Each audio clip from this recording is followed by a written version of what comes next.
And like I say, I'm gonna be back for this. But you know, if something comes up during the day, these sprinklers could go on tonight.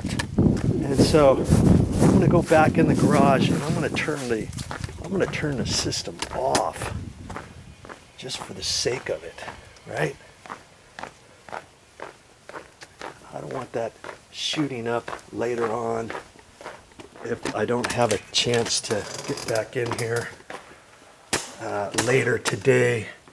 Okay, so I look at that and see the red. See, I got a green. I've got the arrow up there, and that's on auto right now. So I got it all back set. So to turn off the whole system on this particular one, I just turn it to there. That's all I have to do. The clock is still going to run. The timer is still going to be fine. The whole system is off.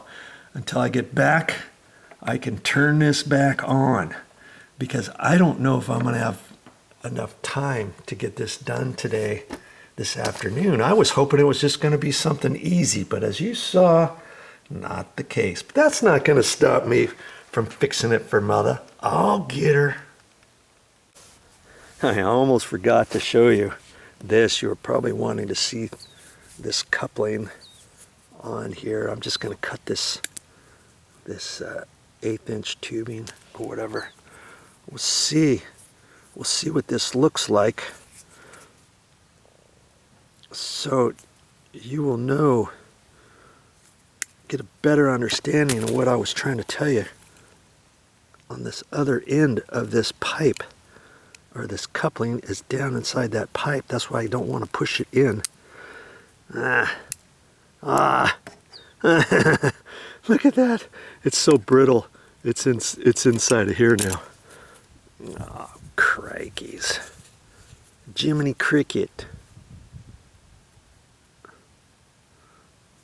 I'm going to see if I can't get this out so I can show you this thing without cutting my hand. Look at that. It's so brittle. Well, the end. See?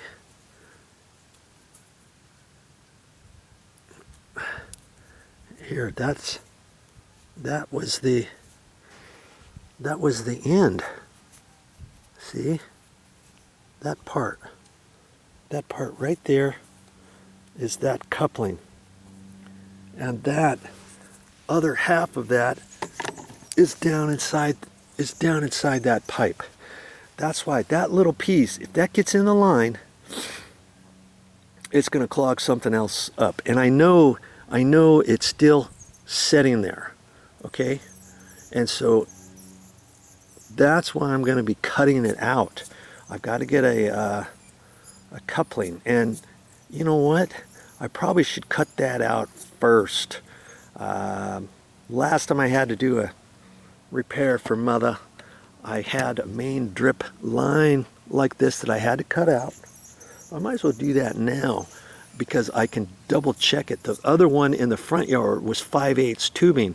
I want to make sure this is 5/8, because sometimes it could be 3/4, but most times it's 5/8. But years ago it was 3/4 too. Okay, so I'm going to get my snips and I'll show you how I cut that out, and we'll actually look on the back side of that piece and see if it's in there. And it should be in there. I think I saw it. I don't think when I snapped it off it popped in there. It's just stuck right inside that pipe. Be right back.